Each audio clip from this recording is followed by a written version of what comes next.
Y lo vamos a hacer con el ex ministro de este sector, Miguel Castilla, quien se ha pronunciado durante los últimos días en torno al pedido de facultades delegadas hechas por el Ministerio de Economía para legislar en materia tributaria, pero también fiscal, económica y financiera. Señor Castilla, buenos días y gracias por su presencia digital en RPP. Buenos días, Fernando. Gracias por la invitación. Bueno, ¿cuál es su opinión respecto de la solicitud que ha formulado el Ministerio de Economía y Finanzas?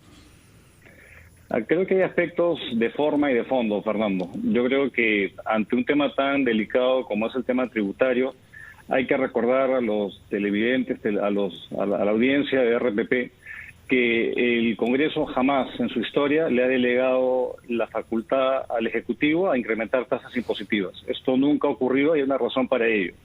La razón es que se tiene que tener transparencia, se tiene que tener toda la información para que toda la población y los afectados sepan exactamente a qué atenerse. Es un primer punto que creo que es bien importante. Lo segundo es un sentido de la oportunidad.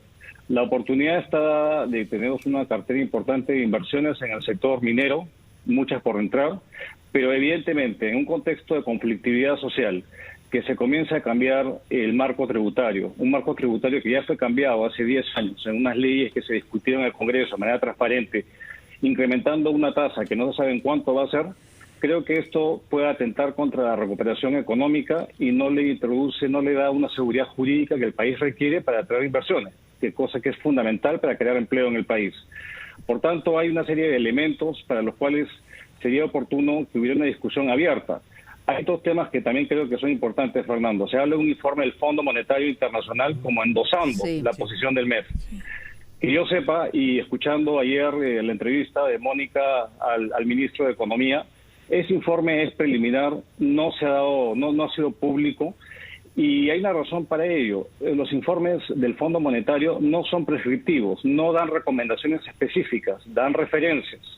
Y lo segundo es que como hay un informe del fondo, hay otros informes que tienen cálculos distintos. Entonces, como un tema de transparencia, con mayor razón, debería haber una discusión abierta, en el Congreso. Y lo otro es que el ministro hacía una justificación porque si no se aprueba esta reforma tributaria quedaría 12.000 millones de soles, se dejaría sin financiar una cantidad importante de proyectos, cosa que es absolutamente falsa, porque el proyecto de presupuesto que fue aprobado recientemente por el Congreso, que alcanza más o menos 200.000 millones de soles para el año 22, no toma en cuenta ningún tipo de reforma tributaria, ni en el marco macroeconómico multianual, ni en la sustentación de la ley de presupuesto.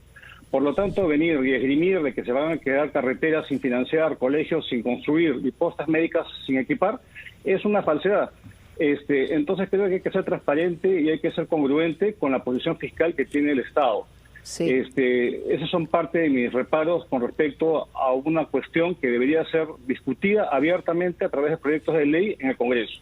Ahora, justamente lo que me mostró, obviamente, fue la primera página de lo que supuestamente es la evaluación que puede haber hecho el Fondo Monetario Internacional para ver si hay espacio para un incremento en la tributación en relación específicamente al sector minero. Hablaba él y hacía las comparaciones con Brasil, con Chile, etcétera. Hasta Mongolia. Hasta Mongolia y el Congo. Ahí nos llevó el ministro de Economía. Y al final lo que dijo es que la recomendación, usted nos dice que no puede hacer recomendaciones, pero en todo caso el margen que podía dejar el Fondo Monetario eran, digamos, de 3 o 4% más en los tributos.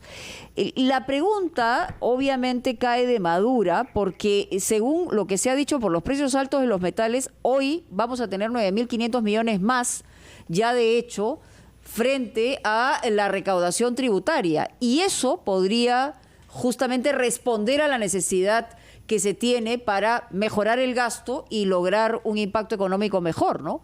O sea, ¿por qué imponer más tributos al sector minero, digamos, formal, y no mirar el otro sector? O sea, es una pregunta que nos hacemos casi todos, ¿no? Es una excelente apreciación, Mónica, porque a esto hay que sumarle que hay 35% del presupuesto que se deja sin ejecutar, hay 30.000 millones de soles en obras paralizadas, y de eso se oye poco. Entonces, creo que también hay que ser congruente. El gobierno ha venido en una vorágine de gasto. Desde que empezó el gobierno se ha gastado como 14.000 o 15.000 millones de soles, que es mucho más en 3 o 4 meses, que es mucho más de lo que plantea recaudar. Y así como el fondo dice que, o diría, si le queremos al ministro, diría que hay margen. Bueno, yo tengo 7 otros estudios que dicen que no hay margen. Entonces, justamente, ante esta multiplicidad de fuentes, lo más adecuado es estudiar efectivamente cuánto margen hay. Y no hay margen por el riesgo, digamos, porque lo que decía el ministro de Economía es que a nivel internacional había plena confianza en las inversiones que podían darse y generarse en el país, cosa que puede contraponerse a otros análisis, ¿no?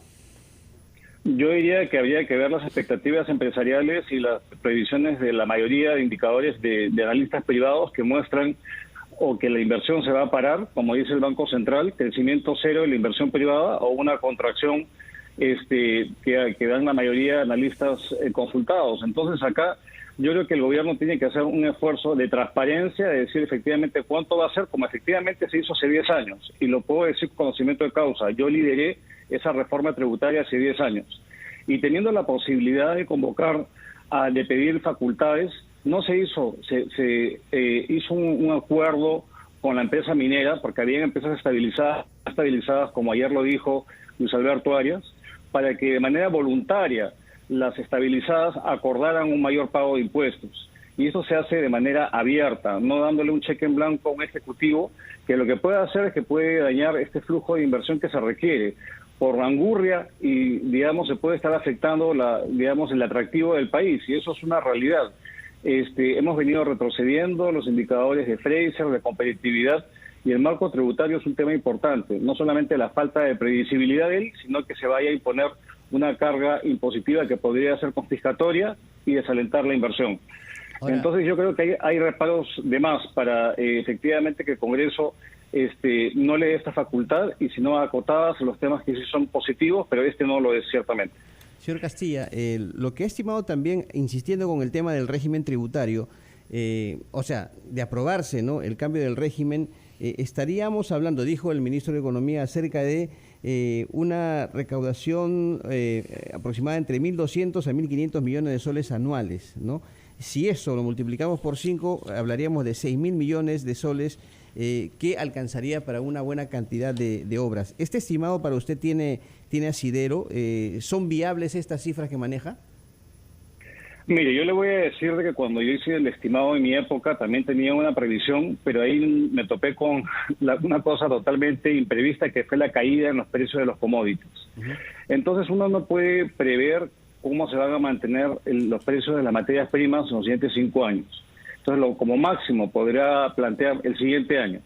Pero como acá se trata de precios que pueden oscilar, caer, yo creo que no, aunque tenga una bola de cristal que le permita prever cómo va a ser el precio del cobre de acá a 5 años, nadie lo tiene. Entonces yo creo que puede ser, digamos, un cálculo simple, multiplicar 1.200 por 5 y decir que llegamos a 6.000, pero no es así. Yo creo que acá se puede plantear 1.200 millones de recaudación adicional. Y acá yo tengo reparos sobre ese monto, porque ese monto habría que saber exactamente a qué se está, digamos, cómo va a ser el tratamiento de las empresas que tienen convenio de estabilidad tributaria, principalmente las inversoras chinos, que están hoy día en el país y no estaban hace 10 años. ¿Cómo va a ser esa negociación? Entonces, justamente como hay tanto factor, digamos, información asimétrica, lo más saludable es tener una discusión abierta. Ahora, el gobierno se ha tardado demasiado, porque estamos ya a 15 días que cierra el año, y para dar esa discusión ya parecía que no va a haber tiempo. Entonces creo que esos supuestos son un poquito, digamos, ficticios en mi visión, y más bien lo real es tener una discusión abierta, y yo creo que incluso una discusión abierta no da para subir los impuestos a la minería. Estaríamos matando a la gallina que pone los huevos de oro por angurria, Carlos, en mi criterio. Muchas gracias por sus explicaciones, señor Miguel Castilla. Esperaremos entonces qué cosa dice el Pleno de la República respecto de esta propuesta. Muchas gracias a usted por su presencia en RPP. Vamos a tomar